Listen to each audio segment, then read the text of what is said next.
नमस्ते। कक्षा 12 को सामाजिक अध्ययन तथा जीवनोपयोगी शिक्षाको पढाइमा यहाँलाई स्वागत छ। आजको कक्षा हामी सुरु गर्छौं सामाजिक अध्ययन र जीवनोपयोगी शिक्षाको अर्थबाट। सामाजिक अध्ययन भनेको समाजका बारेमा गरिने अध्ययन हो। समाजमा हामी आफू रहन्छौं अर्थात मानव जाति रहन्छ। मानव जाति र मानव जातिको समाजका बारेमा जानकारी लिने वा बुझ्ने कामलाई हामी सामाजिक अध्ययन भन्छौं। अनि मानव जाति भन्ने बित्तिकै यससँग सम्बन्धित धेरै कुराहरू हुन सक्छन्। इतिहास हुन सक्छ, भूगोल हुन सक्छ, राजनीति हुन सक्छ, अर्थतन्त्र हुन सक्छ, धर्म, संस्कृति, पेशा, रहनसहन, भाषा, लिङ्ग आदि कुराहरू हुन सक्छन्। यी यावत कुराहरूको जानकारी लिने काम सामाजिक अध्ययनमा गरिन्छ। समाजसँग सम्बन्धित सम्पूर्ण कुराहरू। त्यसलाई फेरि पनि भनौं, मानिस र मानिसको समाजका बारेमा भौगोलिक, धार्मिक, ऐतिहासिक, सांस्कृतिक, राजनीतिक इत्यादि कुराहरूको जानकारी बटुल्नु, ज्ञान बटुल्नु, यी कुराहरू सिक्नु सामाजिक अध्ययन हो। सामाजिक अध्ययन भन्ने बित्तिकै हामीले आफूलाई चिन्नु पर्यो। आफूलाई भन्नाले मानव जातिलाई, मानव जातिका बारेमा थाहा पाउनु पर्यो अनि सामाजिक अध्ययन हुने भयो। मानव जातिको समाजका बारेमा थाहा पाउनु पर्ने भयो। त्यो मानव जातिका समाजका बारेमा थाहा पाउने भन्ने बित्तिकै त्यससँग सम्बन्धित यावत कुराहरू थाहा पाउनु पर्ने भयो अनि सामाजिक अध्ययन हुने भयो। त विभिन्न कुराहरू जानेर बुझेर अनि त्यसलाई विश्लेषण गर्न सक्ने, एनालाइसिस, त्यसको बारेमा वर्णन गर्न सक्ने, विवरण दिन सक्ने त्यो किसिमको हुनु पर्यो अनि सामाजिक अध्ययन पूरा हुन्छ। सामाजिक अध्ययनका क्रममा हामी आफूलाई चिन्छौं अनि आफ्नो परिवेश, आफ्नो वरिपरिको वातावरणलाई चिन्छौं। यसको अत्यन्तै महत्त्व छ। व्यक्तिलाई ज्ञानी बनाउनका लागि, विभिन्न कुराहरूको जानकारी दिनका लागि, गुणी बनाउनको लागि, दक्ष, योग्य वा समर्थ बनाउनका लागि सामाजिक अध्ययन आवश्यक पर्छ। एउटा आदर्श नागरिक बनाउनका लागि, देशभक्त नागरिक तयार गर्नका लागि सामाजिक अध्ययन आवश्यक पर्छ। समाजको एउटा असल सदस्य निर्माण गर्नका लागि सामाजिक अध्ययन आवश्यक पर्छ। हामी समाजमा बस्छौं, एक्लै हामी बाँच्दैनौं, किनकि हामी सामाजिक प्राणी हौं। समाजमा बाँच्ने मानिसहरूलाई योग्य बनाउन सकियो भने, तिनीहरूलाई दक्ष बनाउन सकियो भने, तिनीहरूलाई गुणी र ज्ञानी बनाउन सकियो भने आदर्श समाजको निर्माण हुन्छ। सभ्य समाजको निर्माणका लागि, आदर्श समाज बनाउनका लागि ज्ञानी व्यक्तिहरू, सिप भएका व्यक्तिहरू, क्षमतावान व्यक्तिहरू, गुणी व्यक्तिहरू बनाउनका लागि सामाजिक अध्ययन आवश्यक पर्छ। सामाजिक अध्ययनमा धेरैभन्दा धेरै कुराहरूको जानकारी लिइन्छ। इतिहासका झिना मसिनासम्मका सबै कुराहरू जान्नका लागि त इतिहास नै पढ्नु पर्यो। राजनीतिका बारेमा गहन गहन कुराहरू, भित्री रहस्यहरू बुझ्नका लागि त राजनीति शास्त्र पढ्नु पर्यो। अर्थतन्त्रका सूक्ष्म कुराहरूको विश्लेषण गर्न सक्ने हुनका लागि त अर्थशास्त्र पढ्न सकियो। तर यी सबै कुराहरूको सामान्य जानकारी, आधारभूत जानकारी, मोटामोटी जानकारी लिनका लागि चाहिँ हामीलाई सामाजिक अध्ययनले सहयोग गर्छ। सामाजिक अध्ययन भनेको धेरैभन्दा धेरै विषयको ज्ञान हो। हामीलाई कुनै पनि विषयमा विशिष्टता, विशेषज्ञता हासिल गर्नका लागि सामाजिक विज्ञानले सहयोग गर्छ। राजनीति शास्त्र, अर्थशास्त्र, भूगोल, इतिहास लगायतका कुराहरू हामी पढ्न सक्छौं। तर ती सबै कुराहरूको समग्र जानकारी लिने काम, तपाईले देख्नुहुन्छ तपाईको सामाजिक अध्ययनमा पनि धेरै विषयहरू बटुलिएर राखिएका छन्।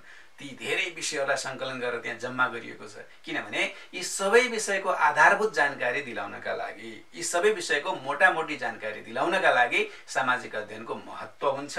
त्यसले हामीलाई हरेक कुराहरूको बारेमा, हामीलाई नभई नहुने थाहा पाउनै पर्ने कुराको बारेमा औसत जानकारी, आधारभूत जानकारी चाहिँ पक्कै दिन्छ। हाम्रो समाजमा विभिन्न भाषा, जाति, धर्म, लिङ्ग, सम्प्रदायका मानिसहरू बस्छन्। ती सबै मानिसहरूका बारेमा जानकारी लिने काम हामी सामाजिक अध्ययनमा गर्छौं। अरूलाई राम्रो व्यवहार गर्न सिक्छौं, आफू राम्रो बन्न सिक्छौं। यसरी आफू पनि राम्रो हुने, अरूलाई पनि राम्रो गर्ने अनि अरूबाट पनि राम्रो आशा गर्ने वातावरण बनाउने त्यो किसिमको काम सामाजिक अध्ययनले गर्दछ। यसरी चरित्रवान, योग्य, दक्ष, गुणी व्यक्ति बनाउनका लागि सामाजिक अध्ययनले भूमिका निभाइराखेको हुन्छ। हामीले कक्षा 11 को भिडियोमा पनि सामाजिक अध्ययनबारे धेरै कुराहरू गरेका छौं। यो कक्षा 12 को सुरुवातमा सामाजिक अध्ययनको यति संक्षिप्त जानकारी मैले यहाँलाई दिएँ।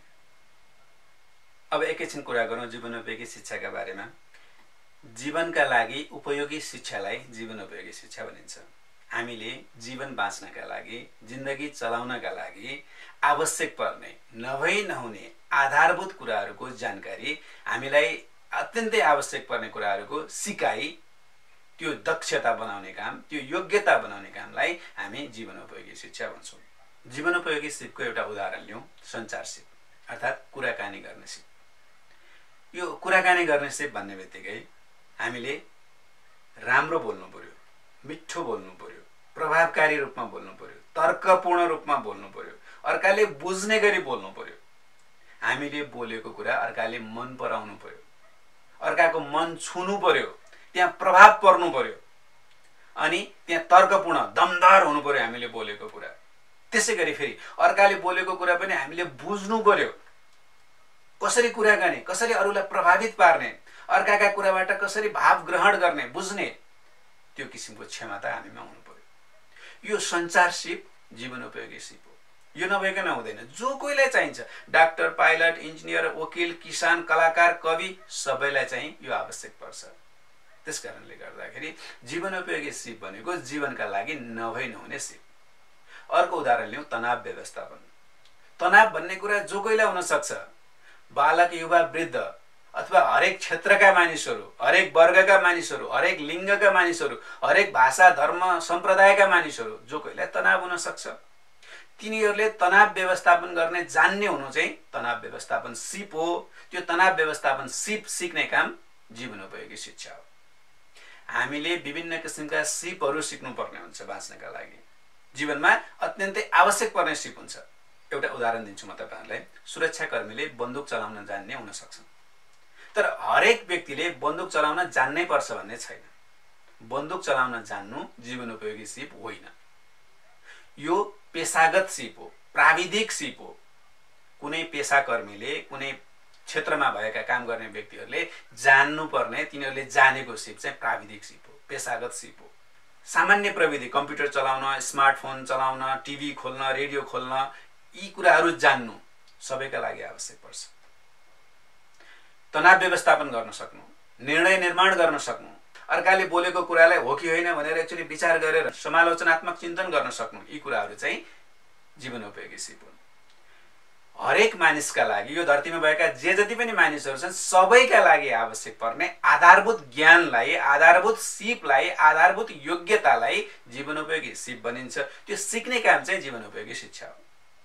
अब हामीले सामाजिक अध्ययन र जीवनोपयोगी शिक्षालाई एउटै पुस्तकमा पढ्छौँ।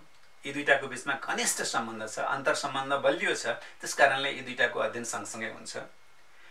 समाजमा असल नागरिकको आवश्यकता पर्छ। असल नागरिक बनाउनका लागि जीवनोपयोगी सिपको आवश्यकता पर्छ। त्यो जीवनोपयोगी सिप चाहिँ फेरि जीवनोपयोगी शिक्षाले सिकाउने भयो।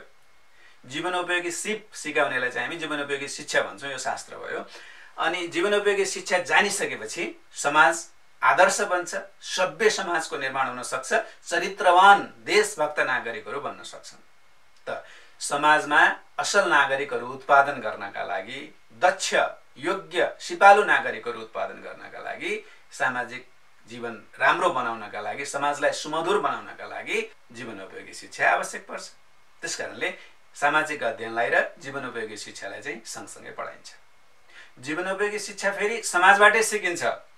समाजमा हुर्कँदै जाँदा, समाजसँग संगत गर्दै जाँदा, यहाँ भोगेर, अनुभवबाट, बोलेर, सुनेर, अर्काको व्यवहार देखेर, हेरेर हामीले विभिन्न किसिमका सिपहरू सिकिराखेका हुन्छौँ। कक्षा कोठाले, किताबले, शिक्षकले पनि केही हदसम्म यसका बारेमा बताउन सक्नुहुन्छ। यी कुराहरू त्यहाँबाट पनि आउन सक्छन्। व्यक्तिले ती स्रोतबाट पनि जानकारी लिन सक्छ, तर मुख्य स्रोत चाहिँ समाज नै हो। अनि फेरि यसको प्रयोग पनि हामी समाजमै गर्छौँ। जुनसुकै स्रोतबाट सिकेको होस्, हामीले सिकेको जीवनोपयोगी सिपको प्रयोग हामीले समाजमै गर्छौँ। समाजकै आवश्यकताका लागि यस्ता सिपहरू सिकिन्छन्। त्यसकारणले समाजबाटै सिकेर समाजमै प्रयोग गर्ने सिपहरू जीवनोपयोगी सिप हुन्। यस्ता सिपहरू सिक्ने काम जीवनोपयोगी शिक्षामा गरिन्छ। अनि यी दुईटा विषयहरूलाई पनि सँगसँगै अध्ययन गरिने भयो।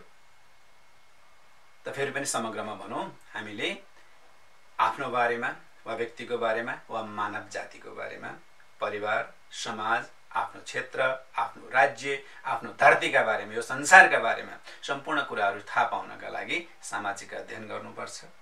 अनि जीवनोपयोगी शिक्षाले पनि हामीलाई आदर्श जीवन बाँच्नका लागि, सरल, सफल, सहज जीवन बाँच्नका लागि सहयोग पुर्याउँछ। यी दुईटा विषयहरूको अध्ययन हामी सँगसँगै गर्छौँ। सामाजिक अध्ययन र जीवनोपयोगी शिक्षाको बारेमा कक्षा 11 को भिडियोमा पनि विस्तृत छलफल भइसकेको थियो। त्यो भिडियोमा पनि धेरै कुराहरू आएका हुनाले अहिलेको भिडियोमा धेरै कुरा भनिएन। यसको संक्षिप्त, यसको सारांश मात्र भनियो। त्यो कक्षा 11 को पाठलाई पनि यहाँले हेर्न सक्नुहुन्छ। अब अर्को कक्षामा हामी जीवनोपयोगी शिक्षाको इतिहास, यसको विकास र यसको अहिलेको अवस्थाका बारेमा छलफल गर्नेछौँ। धन्यवाद।